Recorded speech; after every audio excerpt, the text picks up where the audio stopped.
Hey guys, I wanted to do this 3 card pick a reading for y'all. This is a different deck, so it's only going to be 1 card, and with each card, you get the meaning of the card. I'll say whatever I feel comes through, and then there's actually a ritual assigned to each card that you can do. They're just simple rituals, nothing extravagant or nothing that you elaborate that you won't be able to do with your own household items or things you have in your own little, you know, witch closets. So, without further ado, this will be pile number 1, card number 1, I should say, with the desert rose, and pile number 2, card number 2 in the middle with the um, smoky quartz. I don't know if you can see that. Nope, we can't see that.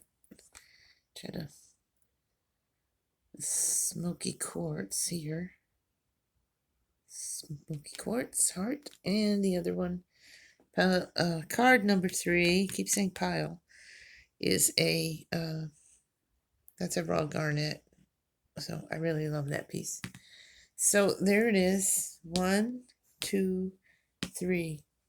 Intuitively select which card or crystal stone that you're attracted to or feel drawn to, and I will read the card and tell you which ritual you can do, and that's it. So I'll have them in timestamps 1, 2, and 3. So select and find your reading in the timestamps.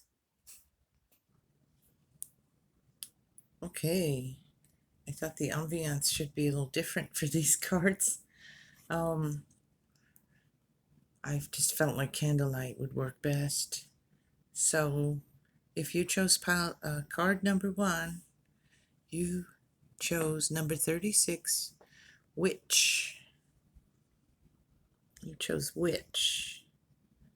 If you can see that, but maybe if I put it over here, I don't know. They're kind of glary, but anyway, the witch card. This is the luck card. This is the good luck card. It's about opportunities presenting themselves to you and anything that you're working on. If you've put in the time, the preparation, and prepared yourself, these lucky opportunities will come.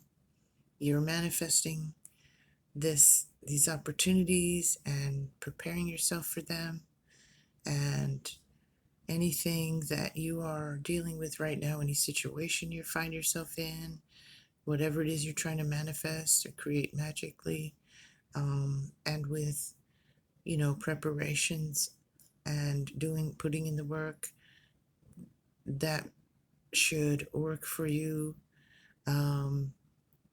and things will come out in your favor. So you got the witch. Now with the witch, the ritual that you're asked to do is as follows. In a natural environment, on the night of a crescent moon, because in the card she's holding her hands above this crescent moon and collecting that energy to use.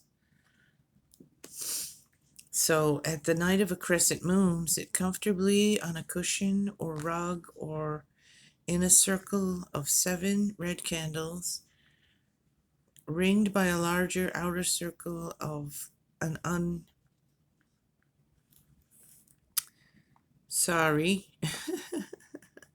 of salt, untreated salt, pink Himalayan crystals, rock salt, and salt crystals have a magnifying effect and work best for this ritual.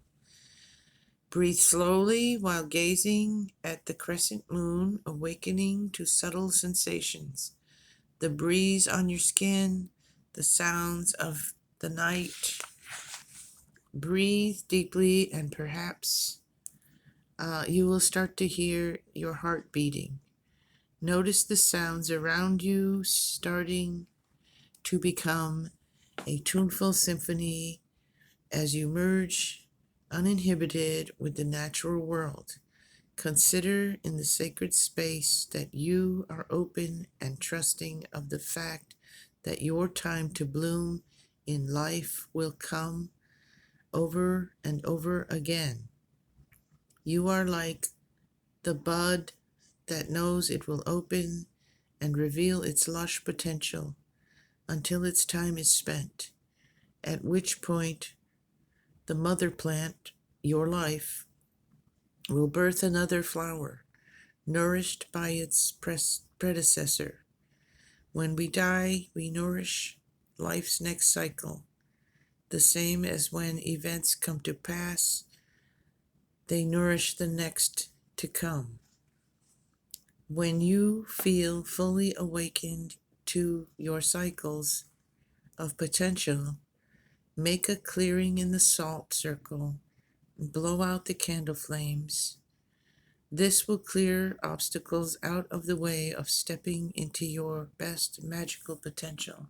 So do that ritual and create your, boost that magical potential in you and recognize yourself as witch, as magical. And that is what you are. So if you chose card number 1, that is your reading.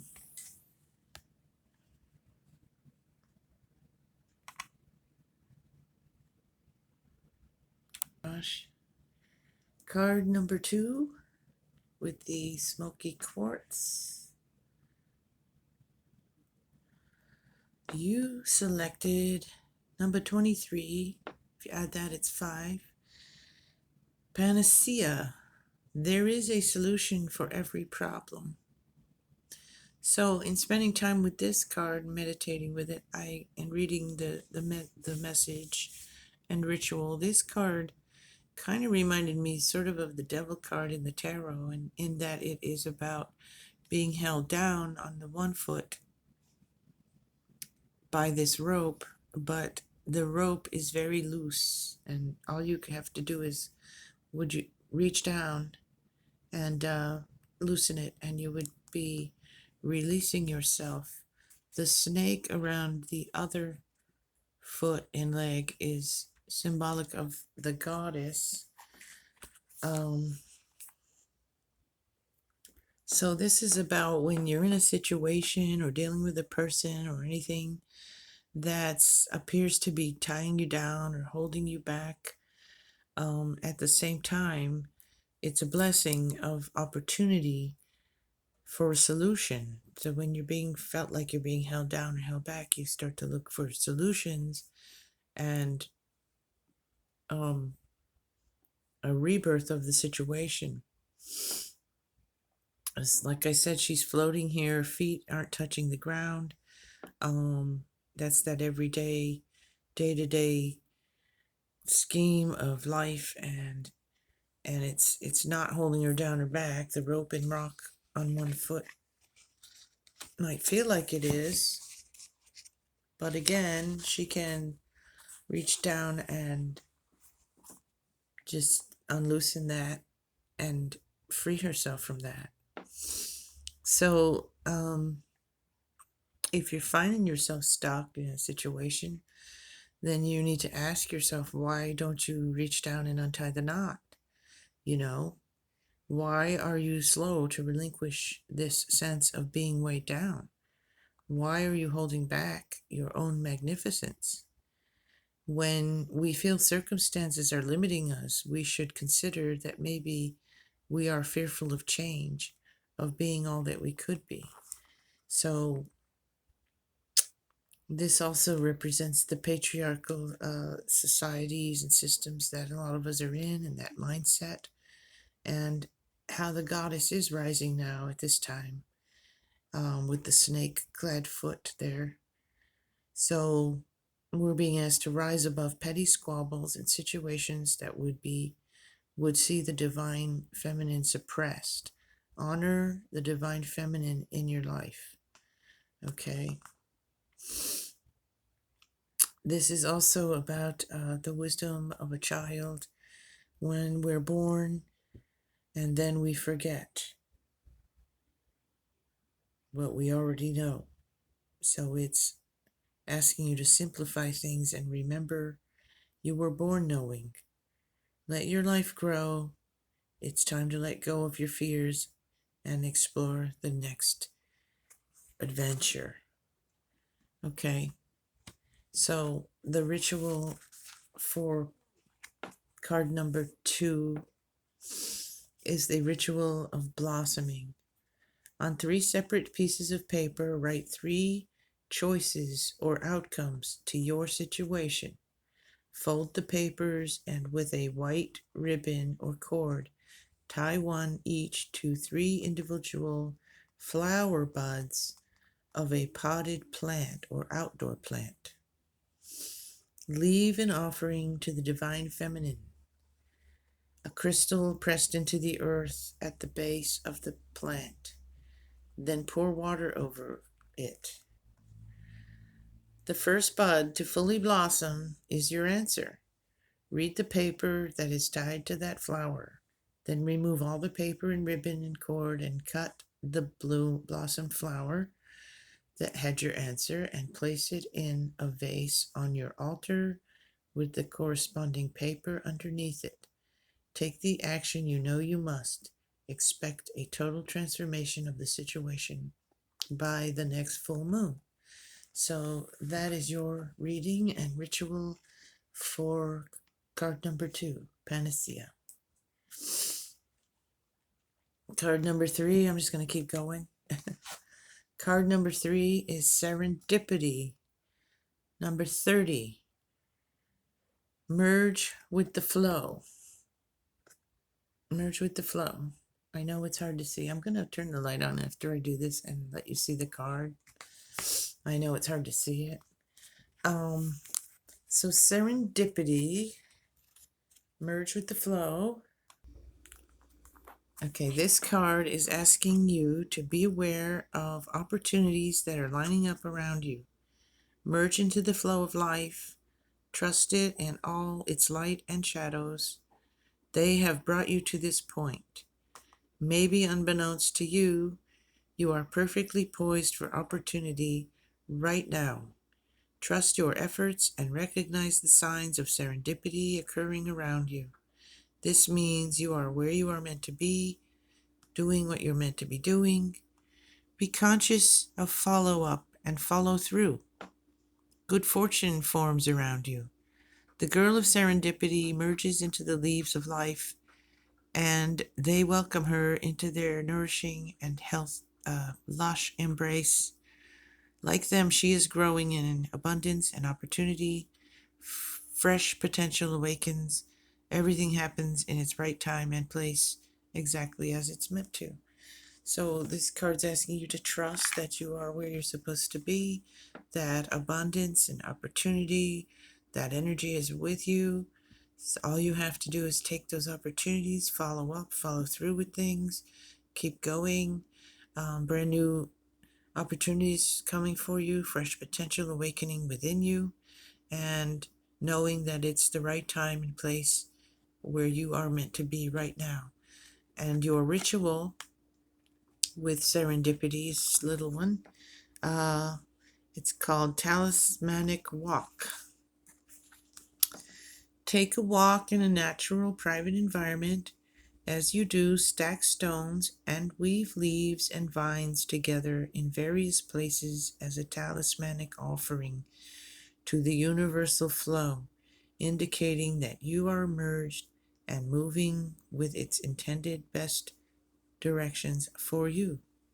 So take a walk out in nature, find some rocks, stack them, find some vines and weave them together with leaves and leave them as an offering. And that's the ritual for serendipity for card number 3. So that's a really good card. All of them were pretty uh, positive messages. And I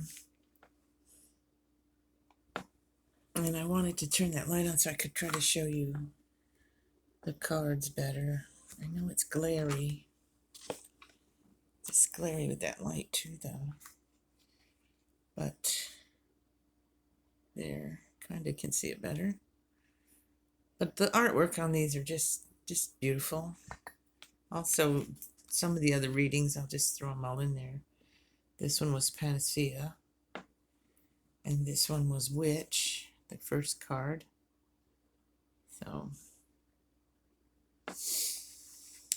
So that is pile number 3, or card number 3. I keep saying that. And if you were drawn to the garnet, if you chose that one, then maybe get some garnet if you don't have it, and carry it with you. And so be blessed. I hope you enjoyed this reading. Don't mind that my food in my kitchen. I'm in my kitchen. Yikes. Anyways, I hope you enjoyed that, and I hope it resonated with you, and you'll take that advice and get yourself ready for those opportunities and things, and believe that you will be prosperous and that you are where you belong right now. Okay, be blessed, everyone. Take care.